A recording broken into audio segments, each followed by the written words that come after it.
నమస్కారం. ప్రతిధ్వని కార్యక్రమానికి స్వాగతం. మనం సాంకేతిక పరంగా ఎంత వేగంగా అభివృద్ధి చెందుతున్నామో అంత వేగంగానూ మన ముందు సవాళ్లు కూడా ఉత్పన్నం అవుతూ ఉన్నాయి. మనం భౌతిక ప్రపంచంలో పౌరులమే కాదు, ఇవాళ సైబర్ ప్రపంచంలోనూ డిజిటల్ ప్రపంచంలో కూడా మనం పౌరులుగా ఉన్నాం. మనం నెటిజన్స్ కూడా. అయితే వీటితో పాటు ఈ సాంకేతిక పరిజ్ఞానాన్ని ఆసరా చేసుకుని అనేక రకాలైనటువంటి ఘోర నేరాలకు కూడా చాలామంది పాల్పడుతూ ఉన్నారు. వాటి పరిశోధనలో ఉత్పన్నమయ్యేటటువంటి చాలా రకమైనటువంటి సమస్యల్ని వీరిని ఎలా పరిశోధించాలి, ఇది సాక్ష్యాలకి రుజువులకి అనువుగా ఉన్నదా, ఇవి ఏ రకమైనటువంటి నేరాలని పురిగొల్పేటటువంటి పరిస్థితి ఉంది అనేటటువంటి దాని మీద ఇవాళ చాలా విపులమైనటువంటి చర్చని చేపట్టాం. ఈ చర్చలో పాల్గొనడానికి 4 నిష్ణాతులు మన స్టూడియోలో ఉన్నారు. వారిని పరిచయం చేసుకున్న తర్వాత చర్చను ప్రారంభించుకుందాం. డాక్టర్ టి హనుమాన్ చౌదరి, నమస్కార్. గతంలో విదేశీ సంచార్ నిగమ్ లిమిటెడ్కు చైర్మన్ గాను, రాష్ట్ర ప్రభుత్వ ఐటీ సలహాదారుగాను పనిచేసినటువంటి వారు. ప్రజ్ఞాభారతి అధ్యక్షులు. శ్రీ ఎం శివానందరెడ్డి, నమస్కార్. రాష్ట్ర పోలీస్ శాఖలోని సిఐడి విభాగంలో సైబర్ నేరాల విభాగానికి ఇన్ఛార్జిగా పనిచేస్తున్నారు. డాక్టర్ మాడభూషి శ్రీధర్, నమస్కార్. నల్సార్ లా విశ్వవిద్యాలయంలో అధ్యాపకులుగా పనిచేస్తున్నటువంటి వీరు సైబర్ చట్టాల మీద ప్రత్యేక అధ్యయనం చేసినటువంటి వారు. శ్రీ పెండ్యాల కృష్ణశాస్త్రి, నమస్కారం. అమెరికాలోని రైట్ స్టేట్ యూనివర్సిటీలో సైబర్ నేరాల పరిశోధన మీద ప్రత్యేకమైనటువంటి కోర్సు చేసినటువంటి వారు. ప్రస్తుతం సెంట్రల్ ఫోరెన్సిక్ ల్యాబొరేటరీలో సైంటిస్ట్గా పనిచేస్తున్నారు. ఇటీవలే సైబర్ నేరాల పరిశోధనలో కేంద్ర హోంమంత్రిత్వ శాఖ నుంచి పురస్కారాన్ని కూడా అందుకున్నటువంటి వారు. సైబర్ నేరాల మీద దేశంలోనే మొట్టమొదటి గ్రంథాన్ని వెలువరించినటువంటి నిపుణులు. చర్చలోకి వెళ్లే ముందు సైబర్ నేరాల తీరుని ఒకసారి పరిశీలిద్దాం. ఆధునిక సాంకేతిక పరిజ్ఞానం వెన్నంటే నేర సంస్కృతి విస్తరిస్తోంది. శాస్త్ర సాంకేతిక రంగాల్లో వచ్చిన మార్పుల ఫలితంగా దేశంలో ఐటీ రంగం విస్తరించింది. వినియోగదారుల సేవే లక్ష్యంగా ఐటీ రంగంలో దేశం కొత్త పుంతలు తొక్కుతోంది. దాని వెన్నంటే సైబర్ నేరాలు విస్తరిస్తున్నాయి.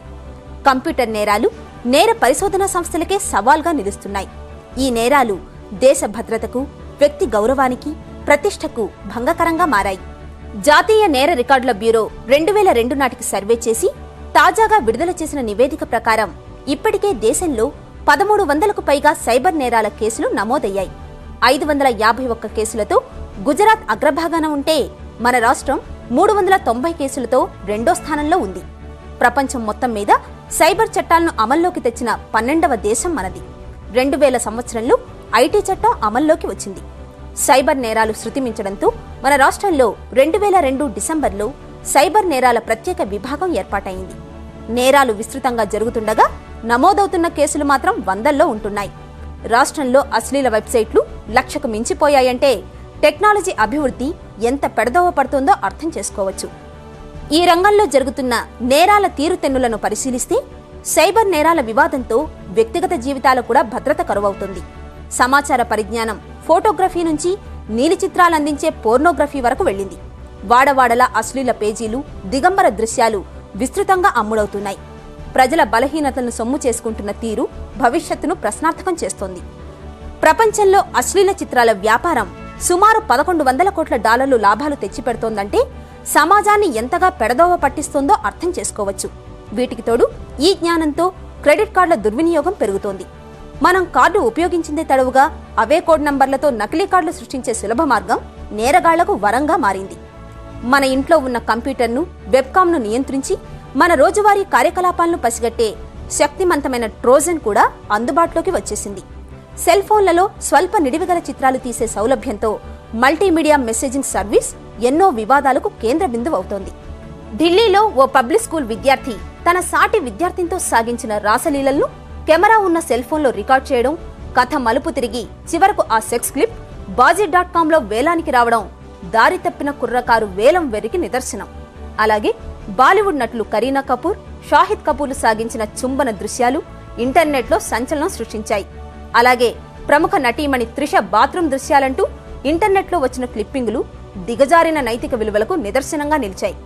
సైబర్ నేరాలతో వ్యక్తిగత జీవితాలపై మచ్చపట్టమే కాకుండా వివిధ వ్యాపార సంస్థలకు కోట్ల రూపాయల నష్టానికి దారితీస్తున్నాయి.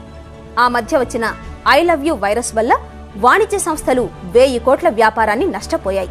ఇలా చెప్తూ పోతే ఎన్నో రకాల సైబర్ నేరాలు మనల్ని వెంటాడుతున్నాయి. 2010 నాటికి 2 కోట్ల మంది బ్రాడ్బ్యాండ్ వినియోగదారులు, 4 కోట్ల మంది ఇంటర్నెట్ వినియోగదారులు ఉంటారని ప్రభుత్వం అంచనా వేస్తోంది. అయితే ఎన్నో వివాదాలు సృష్టిస్తున్న సైబర్ నేరాలను నిరోధించేందుకు మాత్రం ప్రభుత్వం చేస్తున్నది చాలా స్వల్పం. టెక్నాలజీ నాణ్యానికి రెండో వైపున బలంగా విస్తరిస్తున్న నేర సంస్కృతిని నిరోధించేందుకు కోరలున్న చట్టాల రూపకల్పన తప్పనిసరి అని ఐటీ రంగ నిపుణులు సూచిస్తున్నారు. శివానంద రెడ్డి గారు, మీతో ప్రారంభిద్దాం. అసలు ఏమిటి సైబర్ నేరం అంటే ఏమిటి? కంప్యూటర్ను ఒక టూల్గా వాడినా లేకుంటే ఒక కంప్యూటర్ను టార్గెట్ చేసినా అది సైబర్ నేరము అవుతుంది. Even drug trafficking via internet కూడా సైబర్ నేరం. కృష్ణశాస్త్రి గారు, మనం క్రెడిట్ కార్డు నెంబర్ ఎవరికో చెప్తాం, ఫోన్లో చెప్తాం, లేకపోతే ఒక దాని మీద మనం ఏదన్నా ఒకరికి విరాళం ఇవ్వడానికి మన క్రెడిట్ కార్డు నెంబర్ రాస్తాం. దాన్ని వారు దుర్వినియోగం చేస్తే అది కూడా సైబర్ నేరం కింద తప్పకుండా అవుతుంది. దీన్ని ఐడెంటిటీ థెఫ్ట్ అంటారు. ఒక ఇండివిజువల్కి సంబంధించిన నేమ్ కానీ, అడ్రస్ని కానీ, టెలిఫోన్ నెంబర్ కానీ, క్రెడిట్ కార్డు నెంబర్ కానీ, ఏ నెంబర్నైనా పక్క వ్యక్తి ఉపయోగిస్తే అది కూడా సైబర్ క్రైమ్ కింద ట్రీట్ చేయొచ్చండి. దీన్నే జనరల్గా ఐడెంటిటీ థెఫ్ట్ అని పాపులర్గా అంటారు. శివానంద రెడ్డి గారు, దీని తీవ్రత ఎలా ఉంది? వాళ్ళ ప్రస్తుతం అయితే అంత క్రైమ్ అయితే లేదు మన దేశంలో. కానీ మనం యుఎస్ఏ స్టాటిస్టిక్స్ తీసుకుంటే 1988 నుంచి ఇప్పటివరకు తీసుకుంటే more than 3 million cases incidents have been reported. కాకపోతే చాలామంది only 12% come and report to the police station if you take US statistics. అదే పరిస్థితి మన దేశంలో కూడా ఉంది. ప్రస్తుతము అబౌట్ మన country wide about 80 to 90 cases are being reported to the police station సంవత్సరానికి. బట్ రిపోర్ట్ కానివి కుడ్ బి 2000 నుంచి 3000 దాకా ఉండొచ్చు. అంటే సంఖ్యను గురించి మీరు చెప్పారు, తక్కువ 80-90 మంది కేసులు మాత్రమే ఉంటున్నాయని. కారణం ఏంటంటే మన దేశంలో 50 లక్షలుగా ఎక్కువ పీసీలు లేవన్నమాట అండి. ఈ 50 లక్షల పీసీకి దీనికి దామాషా కట్టుకున్నట్టయితే అమెరికాలో 150 మిలియన్ అంటే 15 కోట్లు 20 కోట్లు పీసీలు ఉండటం వలన ఆ సంఖ్య ఎక్కువగా ఉందన్నమాట అండి. నేరాలకి దానికి నిష్పత్తి చూసినట్టయితే మన దేశంలో కూడా అంత తీవ్రతరం అవుతుందని అంచనా అనమాట అండి. మనకు యుఎస్కు ఆల్వేస్ ఒక టైం ల్యాగ్ అంటూ ఉంటుంది, ఒక 5 years టైం ల్యాగ్ డెన్సిటీని బట్టి. యాజ్ ఆన్ 2005లో యుఎస్లో జరిగేటివి నేరాలు అబౌట్ 1,25,000 నేరాలు జరిగిండొచ్చు యుఎస్ఏలో. మనది అనదర్ 3-4 yearsలో మన కంట్రీలో కూడా ఆ డెన్సిటీకి వస్తుంది. ప్లస్ ఈ కంప్యూటర్ రిలేటెడ్ క్రైమ్స్ మాత్రము నార్మల్గా క్రైమ్ లాగా ప్రోగ్రెస్ కాదు, జామెట్రిక్ ప్రోగ్రెషన్ లాగా ప్రోగ్రెస్ అవుతుంది. అంటే ఈ సంవత్సరం 200 ఉందనుకో, నెక్స్ట్ ఇయర్ ఓ 10% గ్రోత్ అంటూ ఉండదు. It could be almost 10 times growth 2000. So ఆ విధంగా కూడా గ్రోత్ అయ్యే ఛాన్సెస్ ఉన్నాయి. బ్యాండ్ విడ్త్ కూడా బాగా పెరిగి కంప్యూటర్స్ నంబర్ సంఖ్య పెరిగే కొద్దీ మన దేశంలో మాత్రము విపరీతంగా పెరిగే ఛాన్సెస్ ఉన్నాయి in the next 5 years. Krishnasastri గారు, ఈ సైబర్ నేరాల్ని ఏ రకంగా మనం వర్గీకరించవచ్చు? సైబర్ నేరాలని మొట్టమొదట డెఫినేషన్ సైబర్ క్రైమ్ ఇవ్వడమే డిఫికల్ట్గా ఉందండి ఈరోజు. ఎందుకంటే ఒక దేశంలో ఒక క్రైమ్ కింద ట్రీట్ చేస్తుంది, మరొక దేశంలో క్రైమ్ కింద ట్రీట్ చేయట్లేదు. అప్పుడు యూనివర్సల్గా ప్రపంచంగా అందరూ యాక్సెప్ట్ చేసినంతవరకు సైబర్ క్రైమ్ అనేది డెఫినేషనే లేదండి.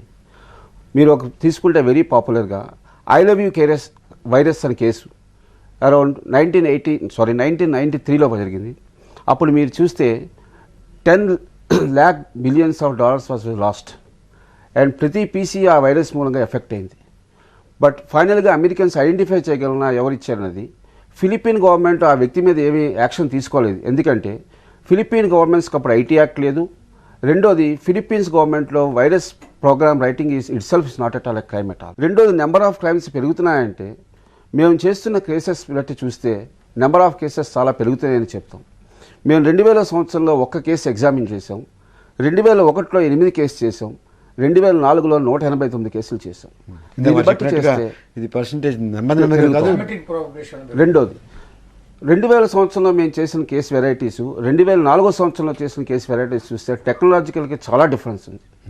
2000 సంవత్సరంలో చాలా చిన్న కేసెస్ ఎట్లాగంటే ఎవరైనా కంప్యూటర్ యూజ్ చేసి కౌంటర్ఫెయిట్ కరెన్సీ ప్రొడ్యూస్ చేయడం కానీ, ఫేక్ సర్టిఫికెట్స్ ప్రొడ్యూస్ చేయడం కానీ అట్లాంటివే చేసేవారు. ఈరోజు మేము చేస్తున్న కేసెస్ మీరు చూస్తే టెక్నాలజికల్గా చాలా చేంజ్ ఉంది. మేము ఎన్నో కేసెస్ ఆఫ్ బ్యాంకులు చేసాం. ఆ బ్యాంకులో ఎంప్లాయీస్ డేటాని మ్యానిపులేషన్ చేసి ఎట్లా లక్షల రూపాయలు తీసుకెళ్లారు, ఎట్లా ఫేక్ క్రెడిట్ కార్డ్స్ మార్కెట్లో ప్రొడ్యూస్ చేస్తున్నారు, ఎట్లా ఫేక్ సిమ్ కార్డ్స్ ప్రొడ్యూస్ చేస్తున్నారు. ఇవన్నీ టెక్నాలజికల్గా చూస్తే చాలా వేరియేషన్ ఉంది. శ్రీధర్ గారు, ఇవన్నీ కూడా పరిధిలోకి తీసుకురావడానికి ఏమైనా చట్టం చేసుకున్నప్పుడు వారు చెప్పినట్టుగా ఒక దేశంలో సైబర్ నేరం మరో దేశంలో సైబర్ నేరం కాదు అంటున్నారు. మన దేశ పరిస్థితి ఏమిటి? ఇప్పుడు ఇన్ఫర్మేషన్ టెక్నాలజీ యాక్ట్ అని ఒక చట్టాన్ని చేసుకున్నాం మనం. మన దేశంలో సైబర్ టెక్నాలజీ ఉపయోగించి చేసే నేరాలను కూడా శిక్షించడానికి, వాటిపైన ప్రయోగించడానికి ఉన్న చట్టాలకు తోడుగా ఈ ఇన్ఫర్మేషన్ టెక్నాలజీ చట్టాన్ని తెచ్చుకున్నాం. సరే, ఇది సరిపోతుందని ఆ వివాదాలు ఉన్నాయి. మనం ఇంకా కొన్ని చట్టాలు మార్చుకోవాల్సిన అవసరం ఉంది. కానీ ఆ చట్టాలు మారే వరకు ఇప్పుడున్న చట్టాలు చాలవు, ఈ నేరాలను పరిశోధన చేయలేము అనే పరిస్థితి అయితే ఇంతవరకు ఇంకా రాలేదు. అయితే కొన్ని చోట్ల కొన్ని నేరాలు కావు, కొన్ని చోట్ల అవును. ఇప్పుడు మన దగ్గర అశ్లీలత, పోర్నోగ్రఫీ చాలా తీవ్రమైన నేరం. అమెరికాలో కాదు, కానీ అమెరికన్ సైట్లో ఉన్న అశ్లీల దృశ్యాలను ఇక్కడ ఇండియన్ సర్వర్ కనుక ఉపయోగించాడు అనుకోండి, ఇండియన్ పీనల్ కోడ్ ప్రకారము, తర్వాత మన చట్టాల ప్రకారం వాళ్ళను శిక్షించడానికి మనకు జ్యూరిస్డిక్షన్ ఉంది, అధికారం ఉంది, మనం దాని విచారణ చేయవచ్చు. అయితే ఈ సమస్య తీవ్రత ఎక్కడ ఉందంటే, చట్టాల లోపం వల్ల నేరాల విచారణ ఆగడం కాదక్కడ. ఎన్నో నేరాలు జరిగిపోతున్నాయి సైబర్ టెక్నాలజీని వాడుకొని. ఈ నేరాల పర్యవసానం చాలా దారుణంగా ఉన్నది. అది ఎట్లా ఉంటుందంటే, ఒక ఉదాహరణ ఏమిటంటే, ఇవి చాట్ సెంటర్స్ ఉన్నాయి, సైబర్ కేఫ్స్ ఉన్నాయి. సైబర్ చాట్లో ఎవరు మన ముందుకు వస్తారో తెలియదు, మన ఎవరు ఎక్కడికి అట్రాక్ట్ చేస్తారో తెలియదు, మన పిల్లల్ని వాళ్ళు ఎవరిని ఎక్కడికి తీసుకెళ్తున్నారో తెలియట్లేదు. చౌదరి గారు, సైబర్ స్పేస్లో ఇంకొక సంక్లిష్టత ఉన్నదండి చట్టాన్ని బట్టి అనమాట అండి. ఇప్పుడు వెబ్సైట్స్ అని ఉంటాయి, అందులో మనం ఏ ఇన్ఫర్మేషన్ అయినా స్టోర్ చేయొచ్చు అనమాట. అది ఎక్కడుందో ముందు మనకు తెలియదు. రెండోది ఎవరు దాన్ని పెట్టారో కూడా తెలుసు. చాలా కష్టం అనమాట అండి. ఇప్పుడు నా URL ఉంది thc@satyam.com. ఏ దేశంలో ఉన్నది ఇది తెలియదు అనమాట అండి. కొంతమందికి అయితే ఇది దానంతగా అదే ఎక్స్పోజ్ అవుతుంది, కొన్ని చోట్ల ఎక్స్పోజ్ అవుతుంది అనమాట అండి. ఇప్పుడు అమెరికాలో ఈ వెబ్సైట్ ఉన్నది, అవును, అమెరికాలో వెబ్సైట్ ఉంది, సంక్లిష్ట చెప్తున్నాను అనమాట అండి. నేను దాన్ని ఉపయోగించుకొని ఇంగ్లాండ్లో ఏదో మోసం చేస్తున్నాను అనమాట అండి. మరి ఎప్పుడు చేసినట్టు నా చట్టమా, అమెరికన్ చట్టమా, ఇంగ్లాండ్ చట్టమా, అదొకటి. రెండోది దీనికి బాధ్యులు ఎవరు? ఇంటర్నెట్ సర్వీస్ క్రైమ్ ఏంటో కూడా తెలియదు. ఇంటర్నెట్ సర్వీస్ ప్రొవైడ్ చేసిన వాడు నేరస్తుడా, లేకపోతే ఈ వెబ్సైట్ చేసిన వాడు నేరస్తుడా? Internet service providers are not liable for prosecution.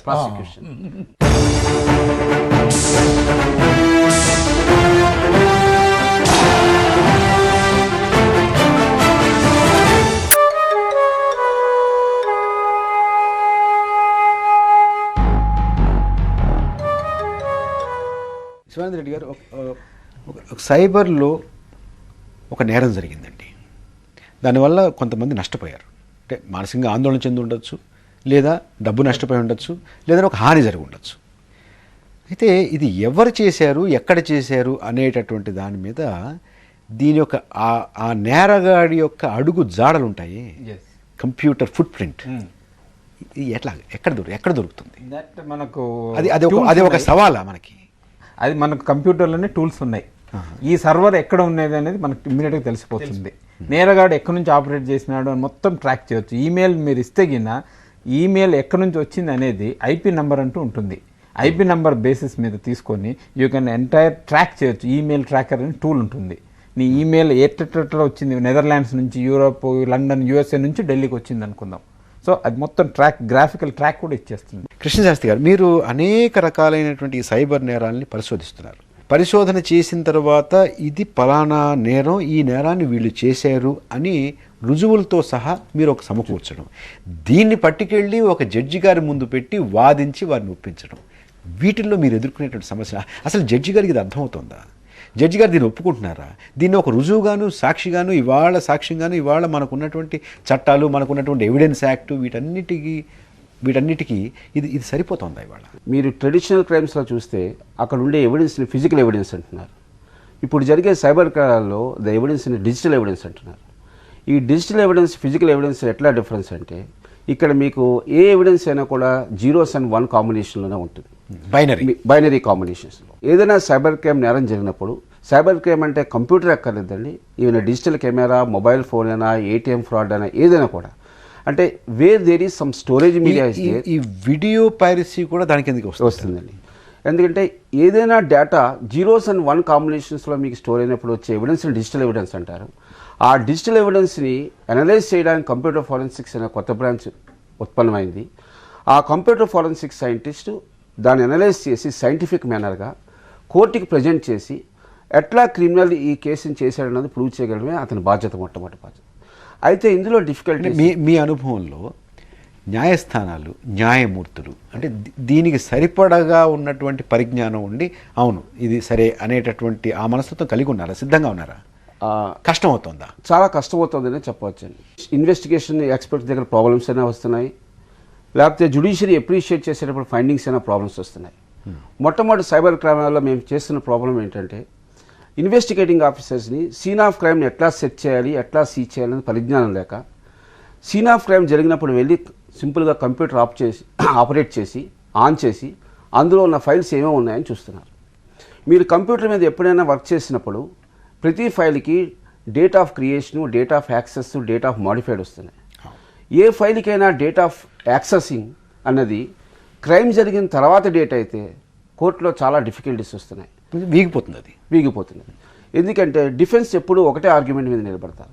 Original computer మీద మీరు వర్క్ చేసినప్పుడు కంప్యూటర్ క్లాక్ ఈజీగా చేంజ్ చేయగలవచ్చు కాబట్టి వాళ్ళు కంప్యూటర్ క్లాక్ చేంజ్ చేసి ఆ ఎవిడెన్స్ని కంప్యూటర్లో ఇంట్రడ్యూస్ చేస్తున్నారు, వాదిస్తున్నారు. మేము చాలా చోట్ల ట్రైనింగ్ క్యాంప్స్ నిర్వర్తించినప్పుడు ప్రతి ఇన్వెస్టిగేటింగ్ ఆఫీసర్కి ఒకటే చెప్తున్నాం, ఎప్పుడైనా సీన్ ఆఫ్ క్రైమ్ జరిగినప్పుడు ఒరిజినల్ కంప్యూటర్ మీద వర్క్ చేయొద్దు. మీరు ఒరిజినల్ కంప్యూటర్ మీద ఎప్పుడైనా వర్క్ చేస్తే తర్వాత ప్రూవ్ చేయడం కోర్టులో చాలా సమస్య. రెండోది, other branches of forensic science లాగా కంప్యూటర్ ఫారెన్సిక్స్లో కూడా మెయిన్ థీమ్ అంటే రిపీటబిలిటీ అండ్ రీప్రొడ్యూసిబిలిటీ. మీరు ల్యాబ్లో ఏవైతే చేశారో అదే మీరు కోర్టులో కూడా డిఫెన్స్ లాయర్ అడిగినప్పుడు మీరు రిపీట్ చేయగలిగి ఉండాలి, రిజల్ట్స్ కూడా సేమ్ రీప్రొడ్యూస్ చేయగలిగి ఉండాలి. మన ఒక కేసులో బెంగళూరులో డిఫెన్స్ లాయర్ మమ్మల్ని రీప్రొడ్యూస్ చేయమన్నప్పుడు జడ్జి గారి ఆర్డర్స్ ప్రకారం మేము రీప్రొడ్యూస్ చేస్తున్నాం. ఒక 5 నిమిషాల తర్వాత జడ్జి గారు అగైన్ మళ్ళీ ఇంకో క్వశ్చన్ వేశారు, డిఫెన్స్ లాయర్ రిపీట్ చేయమన్నప్పుడు మీరు ఎందుకు రిపీట్ చేయట్లేదు? మన జడ్జి గారికి మేము రిపీట్ చేస్తున్నాం అని మేము కంప్యూటర్ చూపించినప్పుడు ఆయన ఒప్పుకోలేదు. ఎందుకంటే మేము రిపీట్ చేస్తుంది ల్యాప్టాప్లో, ఆయన ల్యాప్టాప్ని కంప్యూటర్ కింద అండర్స్టాండ్ చేసుకోవడం కూడా కష్టమైంది. ల్యాప్టాప్ నేను కంప్యూటర్ అనుకోలేదు. ఆయన కంప్యూటర్ అంటే ఒక CPU, ఒక మానిటర్, కీబోర్డు, మౌస్ అన్నీ ఉంటాయని అనుకుంటారు. అది ఇట్లాంటి సింపుల్ సిచ్యువేషన్స్లో మేము చాలా ప్రాబ్లమ్స్ ఫేస్ చేస్తున్నాం. తర్వాత హార్డ్వేర్ అంటే ఏంటి, సాఫ్ట్వేర్ ఏంటి, డిఫరెంట్ స్టోరేజ్ మీడియాస్ ఏంటి, ఇవన్నీ ఎక్స్ప్లెయిన్ చేసేటప్పుడు మేము చాలా ప్రాబ్లమ్స్ ఫేస్ చేస్తున్నాం కోర్సులో. సో దీనికి ఒక ముందు ఉందండి. ఇప్పుడు మనం రిఫ్రెషర్ కోర్సెస్ అని పెడుతున్నాం అనమాట అండి. అదే కాకుండా శ్రీధర్ గారు లాయర్స్లో కూడా క్రిమినల్ ప్రాక్టీస్ అని, కాన్స్టిట్యూషనల్ ప్రాక్టీస్ అని, ట్రేడ్ ప్రాక్టీస్ అని ఎన్నెన్నో స్పెషలైజేషన్ ఉంటుంది. అదేవిధంగా జడ్జెస్ కూడా అనమాట అండి ఈ కొత్తగా జరిగేటువంటి నేరాల గురించి, వాటి యొక్క విజ్ఞానాన్ని గురించి రిఫ్రెషర్స్ కోర్సెస్ పెట్టినట్లయితే ఇది చాలా వరకు తీరుతుంది. అది కొంతమంది చీఫ్ జస్టిస్లు యాక్సెప్ట్ చేసి మన ఆంధ్రప్రదేశ్ హైకోర్టులో కూడా కొన్ని లెక్చర్స్ ఇప్పించారు. మన న్యాయ వ్యవస్థ ఈ రకంగా ఏమైనా ఆలోచన చేస్తోందండి? డిజిటలైజేషన్ జరుగుతున్నది, సైబర్ నాలెడ్జ్ ని ఇంపార్ట్ చేయడానికి ప్రయత్నాలు జరుగుతున్నాయి. నేషనల్ జ్యుడిషియల్ అకాడమీ ఒకటి పెట్టారు. అక్కడ chief judges, supreme court judges, high court judges కి కూడా చెప్తున్నారు. మన ప్రతి స్టేట్లో జ్యుడిషియల్ అకాడమీలు ఉన్నాయి, అందులో సైబర్ కోర్సెస్ని ఇంట్రడ్యూస్ చేస్తున్నారు. ఇనీషియల్గా ఈ ఇబ్బందులు వస్తాయి, కానీ వాళ్ళకి నేర్పడం ద్వారా ఈ సమస్యను మనం అధిగమించవచ్చు. అసలు పరిశోధన చేయడానికి పోలీసుల్లో ఈ రకమైనటువంటి పరిజ్ఞానం ఉన్నటువంటి వారు ఉన్నారా? ఆ రకమైన సిబ్బంది మనకు ఉందా? సైబర్ క్రైమ్ పోలీస్ స్టేషన్ ఒక్కటే క్రియేట్ చేశారు ఏపీ మొత్తానికి. మా దగ్గర ఉన్న స్టాఫ్ అంతా ఫుల్లీ ట్రైన్డ్. సరిపోతుందా మనకి? ఇప్పుడున్న క్రైమ్స్కి అయితే సరిపోతుంది, బట్ ఫ్యూచర్లో వచ్చే క్రైమ్స్కు సరిపోదు. అవును, కావలసినంత సిబ్బంది, వాళ్ళకి కావలసినటువంటి నైపుణ్యాన్ని, తర్ఫీదుని మనం ఇస్తున్నాం. వాళ్ళు జరుగుతుందా? అది ఇప్పుడైతే మన పోలీస్ అకాడమీ ఉంది, ఏపీ పోలీస్ అకాడమీ. దాంట్లో బేసిక్స్ అంటే ఈ కంప్యూటర్ని ఎలా సీజ్ చేయాలి, ఏమి సైబర్ నేరాలు అయితే ఎవరికి ఇన్ఫామ్ చేయాలి, మీకు డౌట్ ఉంటే సీజ్ చేయకుండా ఎవరికి ఇన్ఫామ్ చేయాలని, ఇటువంటి బేసిక్స్ మాత్రం పోలీస్ ట్రైనింగ్ అకాడమీలో వచ్చే రిఫ్రెషర్ కోర్సుకు వచ్చే ప్రతి ట్రైనీ ఎస్ఐ కానీ, సిఐ కానీ, డిఎస్పీ కానీ నేర్పిస్తున్నాం. కృష్ణశాస్త్రి గారు స్పెసిఫిక్గా ఒక సైబర్ క్రైమ్స్ మీద ఓరియంటేషన్ ఇచ్చే కోర్సు కండక్ట్ చేసే కన్నా సైబర్ కోర్సే ఎందుకు మన ఇండియాలో ఎస్టాబ్లిష్ చేయకూడదు? ఎందుకంటే ఒక జడ్జి ఒక ట్రైనింగ్ పొంది మళ్ళీ ఇంకొక 1 year తర్వాత మళ్ళీ ఇంకో ట్రైనింగ్ వెళ్ళే లోపల ఈరోజు టెక్నాలజీ ప్రతి గంటకి చేంజ్ అయిపోతుంది. సో ఆయనకున్న జడ్జికున్న రెగ్యులర్ అండ్ ట్రెడిషనల్ వర్క్ కాకుండా ఇట్లాంటి ఎక్స్ట్రా చేర్చుకోవడం చాలా చాలా కష్టం. ఆ జడ్జికు సైబర్ ఐటీ ఇన్ఫర్మేషన్ టెక్నాలజీ దాన్ని కానీ, బీటెక్ కంప్యూటర్ రిలేటెడ్ దాంట్లో క్వాలిఫైడ్ ఉన్న అతన్ని రిక్రూట్ చేసుకొని పెట్టుకుంటే చాలా మంచిది. ఎందుకంటే మా దాంట్లో కూడా ఎస్ఐస్ కానీ, ఎవరైనా బీటెక్ కంప్యూటర్స్ ఉన్న వాళ్ళను స్పెసిఫిక్గా వాళ్ళ ముందరనే కొద్దిగా సెలెక్ట్ చేసుకొని గ్రూమ్ చేసి పెట్టాలనుకుంటున్నాం. ఇందులో మన కోర్టుల వ్యవస్థలో ఒక ఇన్హరెంట్ మెకానిజం కూడా ఒకటి ఉందండి. అదేమిటంటే ఎక్స్పర్ట్ ఎవిడెన్స్ని తీసుకోవడం, దాన్ని సమగ్రంగా సమర్థవంతంగా వాడుకోకపోవడం వల్ల ఫెయిల్ అవుతున్న సందర్భాలు ఉన్నాయి. కానీ వాటిని వాడుకొని ఉపయోగించుకొని సక్సెస్ అయిన సందర్భాలు మనం చూడం. సక్సెస్ అయిన సందర్భాలు కూడా ఉన్నాయి. ఎక్స్పర్ట్ ఎవిడెన్స్ తీసుకొని ఆ ఎవిడెన్స్కి సరైన విలువ ఇచ్చి నేర నిర్ధారణ జరిగితే సరిపోతుంది. చౌదరి గారు, మన ఒక ఆశ్చర్యకర విషయం అనమాట. ఢిల్లీలో ఇంటర్నేషనల్ సెమినార్ ఒకటి జరిగింది. అందుట్లో ఫ్రాన్స్ యొక్క సుప్రీంకోర్టులో మెంబర్గా ఉన్నతను పాల్గొన్నాడు అనమాట అండి. అతను క్వాలిఫికేషన్ ఇంట్రడ్యూస్ చేశారు. ఆయన ఇంజనీర్ అట, లా డిగ్రీ లేదనమాట అండి. కానీ ఆ దేశంలో ఈ ఇంజనీరింగ్ను ఉపయోగించుకొని ఎటువంటి నేరాలు జరుగుతాయి అని ఎక్కువ అవటం వలన ఇంజనీరింగ్ బ్యాక్గ్రౌండ్ ఉన్నవాడిని సుప్రీంకోర్టు న్యాయవాది జడ్జిగా చేశారనమాట అండి. అదేవిధంగా ఉత్తరోత్తర మన దేశంలో కూడా ఎందుకు ఈ విధంగా ఇప్పుడు మన డాక్టర్లు, ఇంజనీర్లు ఐఏఎస్లోకి వెళ్తున్నారు కదండి. అదేవిధంగా కొంతమంది బీటెక్ అండ్ లా కూడా, ఐఐటి ప్లస్ లా కూడా చేసేవాళ్ళు జడ్జిలు ఆ జ్యుడిషియల్ సర్వీస్లోకి వెళ్ళవలసిన అవసరం ఉందని మనం గుర్తించాలన్నమాట అండి. శాస్త్రి గారు, ఏ విషయాల్లో మామూలు మాలాంటి వాళ్ళం ఏ విషయాల్లో జాగ్రత్తలు వహించాలి? ఇండివిజువల్స్ అంటే అండి, ఫస్ట్ వాళ్ళకి అసలు ఇంటర్నెట్ ఏంటంటే అవగాహన ఉండాలండి. కంప్యూటర్ మీద ఎట్లాంటి క్రైమ్స్ జరుగుతున్నాయనేది వాళ్ళకి మీడియా ద్వారా ఎడ్యుకేట్ చేయాలి ఫస్ట్. వాటిలో ఏమేమి ప్రికాషన్ తీసుకోవాలో దాని నుంచి ఆటోమేటిక్గా చెప్పచ్చు. ఫర్ ఎగ్జాంపుల్, మనం సింపుల్గా మనం ఈరోజు హోటల్కి వెళ్తే బిల్లుకి మనం క్రెడిట్ కార్డు ఇస్తున్నాం. ఆ క్రెడిట్ కార్డును వాడు స్కిమ్మర్ అనే టెక్నిక్ యూస్ చేసి ఆ క్రెడిట్ కార్డులోని ఇన్ఫర్మేషన్ బట్టి స్టోర్ చేసి కొత్త క్రెడిట్ కార్డుని 5 నిమిషాల్లో ఈరోజు మార్కెట్లో క్రియేట్ చేయొచ్చు. సో పబ్లిక్ మనం ఎడ్యుకేట్ చేయవలసింది ఏంటంటే వాళ్ళ దగ్గర ఉన్న డేటాని బయట వాళ్ళకి వెళ్లకుండా ఏమేం చేయాలి. నేను హోటల్కి వెళ్ళి బిల్లు క్రెడిట్ కార్డుతో చెల్లించకుండా ఆపేసుకోవాలా? లేదు, కార్డు ఇచ్చినప్పుడు మీరు పక్కనే ఉండండి, దానికి అబ్జర్వ్ చేస్తుండండి. మీరు వాడు ఏం చేస్తున్నాడు మీ కార్డుని, అది చాలా ఎసెన్షియల్. మనం ఈరోజు అట్లా చేయకుండా సింపుల్గా బిల్ వచ్చినప్పుడు ఆ ఫోల్డర్లో మనం కార్డు పెట్టేసి మనం ఇస్తున్నాం. ఈరోజు మార్కెట్లో స్కిమ్మర్స్ చాలా ఈజీగా అవైలబుల్ అవుతున్నాయి. ఎవరైనా దాన్ని పర్చేస్ చేయాలన్నా కూడా ఇంటర్నెట్ నుంచి 1500 రూపాయలు ఆర్డర్ చేస్తే తైవాన్, సింగపూర్ నుంచి మీరు 4-5 రోజుల్లో రిసీవ్ చేసుకోవచ్చు. సో పబ్లిక్ని ఎడ్యుకేట్ చేయాలి. 2, సైబర్ సేఫ్టీ వీక్స్ మనం రెగ్యులర్గా కండక్ట్ చేయాలి. ఇప్పుడు ముంబాయి, పూణే, ఢిల్లీ ప్రదేశాల్లో ప్రతి సంవత్సరం ఒక వారం రోజులు కంపల్సరీగా కండక్ట్ చేస్తున్నారు. అందులో ఒక రోజు పేరెంట్స్ కండక్ట్ చేస్తున్నారు. పేరెంట్స్ పిల్లల్ని ఎట్లా అబ్జర్వ్ చేయాలి, పిల్లలు ఇంటర్నెట్ మీద వర్క్ చేసేటప్పుడు ఏమేమి ప్రికాషన్స్ తీసుకోవాలి, ఏమేమి ఇన్ఫర్మేషన్ బయట వాళ్ళకి ఇవ్వకుండా ఉండాలి, ఏమేమి జాగ్రత్తలు తీసుకోవాలి, వాళ్ళ ఇంటి నెంబరు, టెలిఫోన్ నెంబర్ కానీ వాళ్ళ ఇండివిజువల్ ఇన్ఫర్మేషన్ ఏవి కానీ ఇంటర్నెట్ మీద ఎందుకు ఇవ్వకూడదు, ఏ సైట్లో వాళ్ళు విజిట్ చేయకూడదు, ఇట్లాంటి కంప్లీట్ ఇన్ఫర్మేషన్ చూడాలి. ప్రభుత్వాలు ఇటు పౌరులు, చౌదరి గారు, ఈ ప్రభుత్వాలు తీసుకోవాల్సినటువంటి జాగ్రత్తలు ఏమిటి? ప్రభుత్వాలు ఇందులో వారి యొక్క బాధ్యత, వారి యొక్క పాత్ర ఏమి ఉండొచ్చు? ఇందాక మనం అనుకున్నట్టుగానండి, ఈ ప్రభుత్వం యొక్క భాగాలు అంటే పోలీసు ఇటువంటి వాళ్ళు సేఫ్టీ వీక్ ఏ విధంగా అయితే ట్రాఫిక్ సేఫ్టీ అంటున్నామో అదేవిధంగా సైబర్ నేరాలను గురించి జాగ్రత్తలు తీసుకోవాల్సినటువంటి జనత సాధారణ ప్రజల కోసం అనేది ఒక సప్తాహం చేయటం ఒకటి.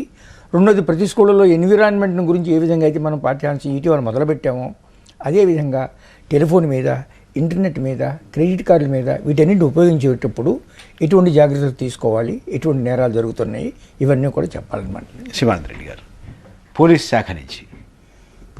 శాఖ నుంచి బేసికలీ సైబర్ సేఫ్టీ వీక్ అనేది రీసెంట్గా లాస్ట్ 2 years నుంచి ముంబై పోలీసు వాళ్ళు స్టార్ట్ చేశారు. అటువంటిది మన స్టేట్లో కూడా స్టార్ట్ చేస్తే బాగుంటుంది. అండ్ అటువంటిది ప్రపోజల్ కూడా తయారు చేస్తున్నాము. ఐ థింక్ 2005లో విల్ ఆల్సో మనం కూడా మన స్టేట్లో కూడా సైబర్ సేఫ్టీ వీక్ అనేది స్టార్ట్ చేస్తాము. ట్రైనింగ్ క్యాప్సూల్స్ ఉన్నాయి on safe surfing on internet, అటువంటి వల్ల జత చేసి చిన్నగా ఒక స్మాల్ ట్రైనింగ్ క్యాప్సూల్ ఇక్కడ తయారు చేసి ఆల్ స్కూల్స్కు ఫ్రీగా డిస్ట్రిబ్యూట్ చేస్తే బాగుంటుందని ఒకరిద్దరితో మాట్లాడాము. So I think we're trying to అటువంటిది కూడా ఒక ఆలోచన పెట్టుకొని స్కూల్స్ అందరికీ సప్లై చేస్తామనుకుంటున్నాం ఇనిషియల్లీ. శ్రీధర్ గారు, చట్టం ఇవ్వాల్సినటువంటి రక్షణ కవచాన్ని మరింత పటిష్ట చేయడానికి ఏం చేయాలి? ఈ సైబర్ నేరాలను అరికట్టడానికి వీటికి కావాల్సిన కొన్ని అడిషనల్ అమెండ్మెంట్స్ చేస్తే సరిపోతుంది. ఇప్పుడు ఇది ఇంటర్నెట్ సర్వీస్ ప్రొవైడర్స్ లయబిలిటీ తీసుకురావాలి. ఎలక్ట్రానిక్ ఫండ్ ట్రాన్స్ఫర్ చట్టాలు, ఇప్పుడు అమెరికాలో ఇటువంటి చట్టాలన్నీ వచ్చేసినాయి. వాళ్ళు టకటగా కావాల్సిన చట్టాలన్నీ చేసేసుకున్నారు. Children protection online, child online protection act అని వచ్చింది. అట్లాగా చాలా computer misuse act, computer abuse act, రకరకాల చట్టాలు అమెరికాలో, ఇంగ్లాండ్లో అక్కడెక్కడ ఉన్నాయి. మనం ఇంకా కొంచెం వెనుకబడి ఉన్నాం. అవన్నీ స్పష్టంగా వీళ్ళు ఫలానా నేరాలకు లయబుల్ అనేది ఒకటి చెప్పాలండి.